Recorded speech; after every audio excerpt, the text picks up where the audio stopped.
की, गुरुवर आ गए, जय माता की, दर्शन कर लो, जय माता की, जय माता की, जय माता की, प्रेम से बोलो, जय माता की, सारे बोलो, जय माता की, मिलकर बोलो, जय माता की, जोड़ से बोलो, जय माता की, आगे वालों, जय माता की, पीछे वालों, जय माता की। सौभाग्य बना लो, जय गुरुवर की, करुणा बरसाते, जय गुरुवर की, ममता को लुटाते, जय गुरुवर की, अरे मांगो मांगो, जय गुरुवर की, ये सब कुछ देते, जय गुरुवर की, कुछ ना देते, जय गुरुवर की, महातपस्वी, जय गुरुवर की, महाज्ञानी, जय गुरुवर की, अंतर्यामी, जय गुरुवर की, ब्रह्मर्षि, जय गुरुवर की, ऋषि राज, जय गुरुवर की, युग वरदानी, जय गुरुवर की, जगत के स्वामी, जय गुरुवर की, शक्ति स्वरूप, जय गुरुवर की, भक्ति स्वरूप, जय गुरुवर की, ज्ञान स्वरूप, जय गुरुवर की, जय गुरुवर की, जय गुरुवर की, सबको बताना, जय गुरुवर की, मेरे गुरुवर, जय गुरुवर की, तेरे गुरुवर, जय गुरुवर की, जय गुरुवर की, जय गुरुवर की, जय गुरुवर की, जय गुरुवर की, डोली फैला दो, जय गुरुवर की, सब कुछ देते, जय गुरुवर की, कुछ ना देते, जय गुरुवर की, जय गुरुवर की, जय गुरुवर की, अंतर्यामी, जय गुरुवर की, माँ के लल्ला, जय गुरुवर की, माँ के सैया, जय गुरुवर की, बिगड़ी बनैया, जय गुरुवर की, राह दिखैया, जय गुरुवर की, पार लगैया, जय गुरुवर की, जय गुरुवर की, जय गुरुवर की, ऐसा अवसर, जय गुरुवर की, फिर न मिलेगा, जय गुरुवर की, समय सुहाना, जय गुरुवर की, जयकारे लगाना, जय गुरुवर की, जय गुरुवर की, जय माता की, जय माता की। बोलिया शक्ति जगजननी जगदम्बे मात की, सदगुरुदेव भगवान की, पंच ज्योति शक्ति तीर्थाश्रम धाम की, बोल सच्चे दरबार की जय। कार्यकर्ता बैठक वर्ष 2024 के द्वितीय चरण के द्वितीय दिवस पर प्रातःकाल बेला में निर्धारित मध्य प्रदेश के जिले संभागों से पधारे हुए समस्त कार्यकर्ता पदाधिकारीगण, टीम प्रमुख, उनके सहायक, माँ के भक्त, तीनों धाराओं से जुड़े हुए समस्त कार्यकर्ताओं की ओर से सद्गुरुदेव भगवान के चरण कमलों में कोटि कोटि नमन करता हूँ, वंदन करता हूँ। चलते 5-5 बार हम सभी बीज मंत्रों का सस्त्रोच्चारण करेंगे।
बोलिया शक्ति जगजननी जगदम्बे मात की,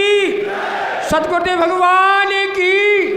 पंच ज्योति शक्ति तीर्थाश्रम धाम की,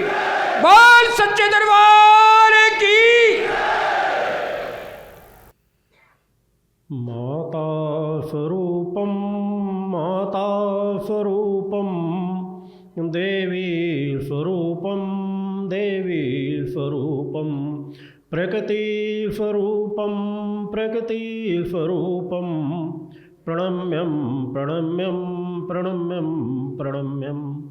बोल माता आदि शक्ति जगजननी जगदम्बा मात की जय। इस पवित्र दिव्य धाम तीर्थ स्थल पर अपने समस्त चेतनांशों, शिष्यों, माँ के भक्तों, श्रद्धालुओं एवं समस्त कार्यकर्ताओं को एवं धर्म प्रेमी विश्व जनमानस को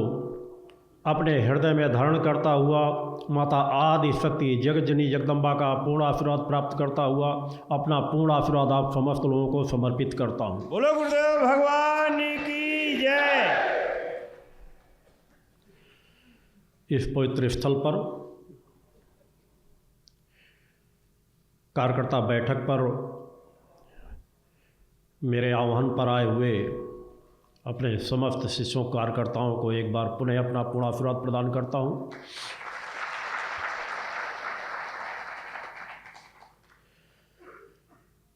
कई वर्षों के बाद मुझे लगा कि पुनः अपने कार्यकर्ताओं को आशीर्वाद प्रदान करूं, जो पिछले कई वर्षों से जनजागरण में लगे हुए हैं।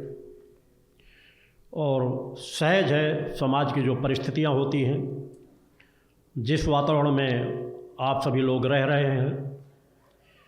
कई बार समाज की परिस्थितियां जीवन में ठहराव पैदा कर देती हैं, या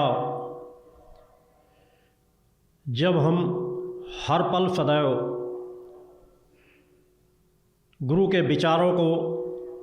आत्मसात नहीं करते रहते, सतत चिंतन नहीं करते रहते, तो सामाजिक परिस्थितियां हमारे मन मस्तिष्क पर कई बार अपना प्रभाव दिखाना शुरू कर देती हैं, और हम यह बात भूल जाते हैं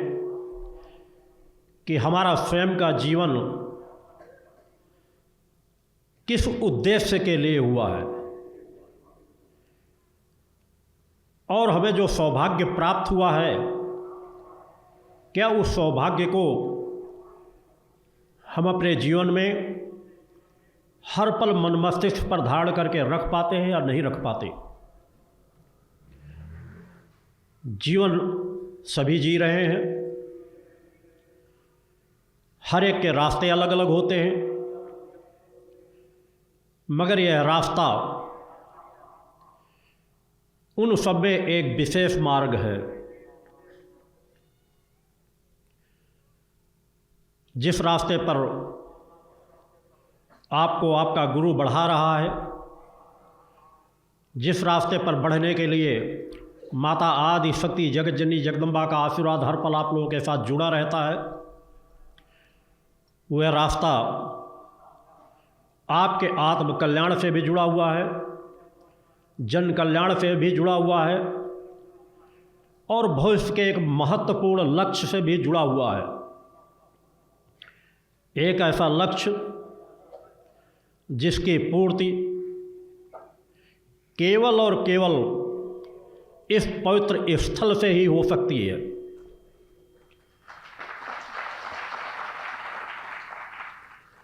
समाज की परिस्थितियों से समाज सदैव स्वयं वाकिफ रहता है,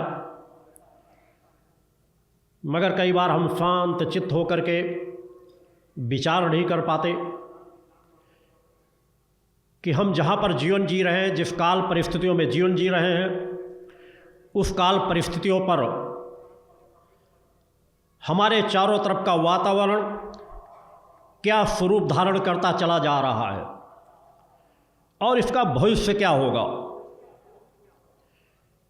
वर्तमान का मनुष्य केवल अपने आप को भौतिक सुख संसाधनों में केंद्रित कर चुका है।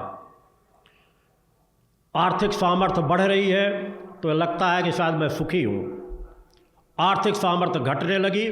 तो उसे लगता है शायद मैं दुखी हो गया हूँ, और दुख के आगोश में वो ग्रसित हो जाता है।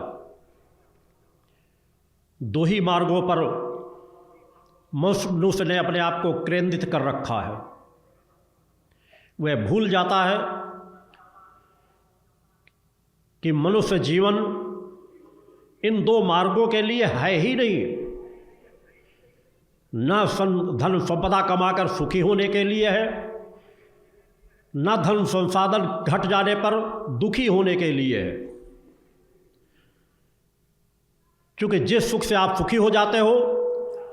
वो सुख कभी भी किसी क्षण आपसे छिन सकता है, और जिन संसाधनों को तुमने पूर्णता मान रखा है, उनके न प्राप्त होने पर दुखी हो जाते हो, जबकि वह दुख का कोई कारण ही नहीं होता।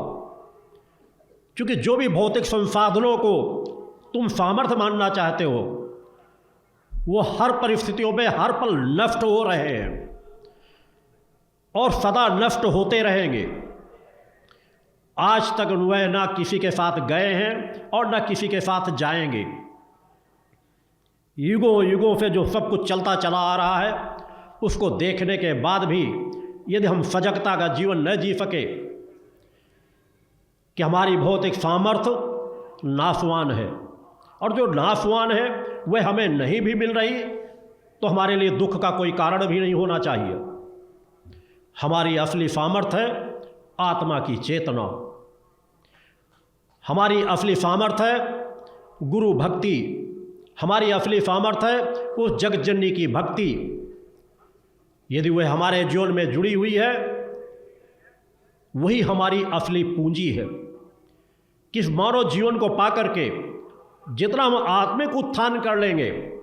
आत्मिक उत्थान पे भौतिक संसाधन भी जुड़े हुए हैं, आपको सोचने की आवश्यकता नहीं है। यदि आप संस्कारवान बनते चले जाएंगे, ऊर्जावान बनते चले जाएंगे, आध्यात्मिक संस्कार आपके बढ़ते चले जाएंगे, तो आपके जीवन में जितनी सुख समृद्धि आनी है, उस परम सत्ता के बने हुए ऐसे व्यवस्थित विधान पर जिससे अंश मात्र भी सुई के नोक के बराबर भी कोई गुंजाइश नहीं है, उतनी फल संपदा आपके साथ सहज भाव से जुड़ती चली जाएगी। उसमें सोचने की जरूरत नहीं। तो तुम्हें इस बात पर विचार करना है कि हमारे लिए मूल क्या है। भौतिक संपदा के पीछे भगेंगे तो हमारे संस्कार नष्ट होंगे, संस्कार नष्ट होंगे तो कमाई हुई भौतिक संपदा भी एक न एक दिन नष्ट हो जाएगी, और हमारे यदि आध्यात्मिक संस्कार प्रभावक होंगे तो भौतिक संपदा जितनी हमारे लिए आवश्यक है उतनी हमें निश्चित रूप से प्राप्त होगी, और वह नाशवान भी नहीं होगी। मगर जो हमारी आध्यात्मिक संपदा है, जो हमारी आध्यात्मिक शक्ति है, वह सदा सदा के लिए हमारी अपनी पूंजी बन जाती है। जितना हम अपना आत्मिक उत्थान कर लेंगे, जितना हमारी आंतरिक शक्तियां प्रभावक हो जाएंगी, जितना हम जीवन में धैर्य और धर्म को धारण कर लेंगे, जितना उस परम सत्ता के नज़दीक पहुंच जाएंगे, उतना ही हमारे अंदर एक तृप्ति, आनंद, सुख, वही हमारा असली सुख है। सहज भाव से जो हमारा सुख आज भी है और कल भी रहेगा, जिस सुख को कोई नष्ट नहीं कर सकता, वह सुख हमारे शरीर के नष्ट होने के बाद भी हमारे शरीर के अंदर के साथ जाता है। भौतिक जगत का सुख आपके शरीर के जाते ही यही कहीं नष्ट होकर के रह जाता है। तो उस दुख संताप से अपने आप को ऊपर उठाकर रखो, और भौतिक संसाधन न होना यह किसी कारण से दुख का कारण नहीं हो सकता, क्योंकि अनेकों लोग आज भी हैं, या हम आज से 25-50 साल 100 साल पीछे चले जाएं, तब भी समाज चल रहा था, लोग ज़्यादा सुखी थे, संसाधन कम थे, ज़्यादा लंबी आयु प्राप्त करते थे, ज़्यादा स्वस्थ रहते थे, निरोगी जीवन रहता था, लोगों के एक दूसरे के सुख दुख में साथ देते थे, बैठते थे एक दूसरे के साथ। ये सब कहाँ खोता चला जा रहा है? इसलिए खोता चला जा रहा है कि पूरा समाज केवल भौतिक संपदाओं के पीछे भग रहा है। अपने अंदर के मानवीय मूल्यों की हम स्वयं हत्या करते चले जा रहे हैं। तो आज यदि हम अपने आप के स्वयं के हत्यारे बन जाएंगे, हमारे अंदर की जो संपदा परम सत्ता ने भर रखी है, दया, ममता, प्रेम, करुणा, वात्सल्य, ये पूंजी अगर हमारी नष्ट होती चली जाएगी, हमारे अंदर की शांति अगर नष्ट होती चली जाएगी, हमारे अंदर की तृप्ति अगर नष्ट होती चली जाएगी, तो हमारे जीवन में बचेगा क्या? केवल अशांतपूर्ण जीवन, और छोटी छोटी बातों पर फिर मनुष्य भयग्रसित होगा,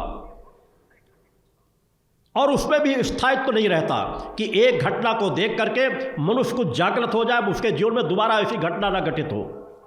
हर मनुष्य आज भयग्रसित है।